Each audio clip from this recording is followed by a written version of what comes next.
വയനാട്ടിലെ ദുരിതബാധിതരെ സഹായിക്കാൻ ഉപ്പുതറ പഞ്ചായത്തിനെ ഏൽപ്പിച്ച സാധനങ്ങൾ പഞ്ചായത്തിൽ കെട്ടിക്കിടക്കുന്നു. അസിസ്റ്റന്റ് സെക്രട്ടറിയുടെ മുറിയിലാണ് സാധനങ്ങൾ കഴിഞ്ഞ 3 മാസമായി വിശ്രമിക്കുന്നത്.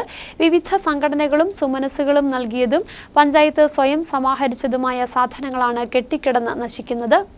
വയനാട് ദുരന്തമുണ്ടായതു മുതൽ നിരവധി സംഘടനകളും സുമനസ്സുകളും തങ്ങളാൽ കഴിയുന്ന രീതിയിൽ സഹായം പഞ്ചായത്തിനെ ഏൽപ്പിച്ചു. കൂടാതെ ഉപ്പുതറ പഞ്ചായത്ത് കളക്ഷൻ സെന്ററും ആരംഭിച്ചിരുന്നു. ഇങ്ങനെ സമാഹരിച്ച സാധനങ്ങൾ യഥാസമയം വയനാട്ടിലെ ദുരിതബാധിതർക്ക് എത്തിച്ചു നൽകുന്നതിൽ വീഴ്ച വരുത്തുകയും ഒഴിഞ്ഞുകിടന്ന അസിസ്റ്റന്റ് സെക്രട്ടറിയുടെ ഓഫീസിൽ കെട്ടിക്കിടക്കുകയുമാണ്. ആയിരക്കണക്കിന് രൂപയുടെ സാധനങ്ങളാണ് ഓഫീസിൽ കെട്ടിക്കിടന്ന് നശിക്കുന്നത്. പല സാധനങ്ങളും ഉപയോഗശൂന്യമായി തീരുകയും ചെയ്തു. വയനാട്ടിലെ സഹോദരങ്ങളെ സഹായിക്കാൻ ഉള്ളതിൽ ഒരു പങ്ക് മാറ്റിവെച്ച് നൽകിയ സാധനങ്ങളാണ് പഞ്ചായത്ത് അധികൃതരുടെ നിരുത്തരവാദിത്ത നടപടിയിലൂടെ ദുരിതബാധിതർക്ക് നഷ്ടമായിരിക്കുന്നത്. തുണിയും വീട്ടുസാധനങ്ങളും ഭക്ഷ്യസാധനങ്ങളും ഇതിൽ ഉൾപ്പെടും. വയനാട് ദുരിതബാധിതർക്ക് ദുരിതസമയത്ത് ലഭിച്ചാൽ അനുഗ്രഹമാവുമായിരുന്ന സാധനങ്ങളാണ് ഉപ്പുതറ പഞ്ചായത്തിൽ കെട്ടിക്കിടക്കുന്നത്. ലോഡ് തീരാത്തതിനാൽ അയ്യപ്പൻകോവിൽ പഞ്ചായത്തുമായി സഹകരിച്ച് അയക്കാനിരിക്കുന്നെന്നാണ് പറഞ്ഞത്. എന്നാൽ അയ്യപ്പൻകോവിൽ പഞ്ചായത്തിൽ സാധനങ്ങൾ ഒന്നുമില്ലെന്ന് അയ്യപ്പൻകോവിൽ പഞ്ചായത്ത് അധികൃതർ പറഞ്ഞു. വയനാട്ടിലെ ദുരിതാശ്വാസ ക്യാമ്പുകളും സർക്കാരിന്റെ വിവിധ സംഘടനകളും കളക്ഷൻ സെന്ററും അടച്ചുപൂട്ടി. എന്നിട്ട് ഉപ്പുതറയിൽ നിന്നും സാധനങ്ങൾ അനങ്ങാറായിട്ടില്ല.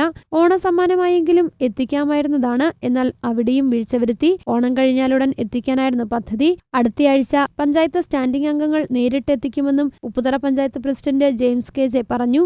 News bureau, Kattappana.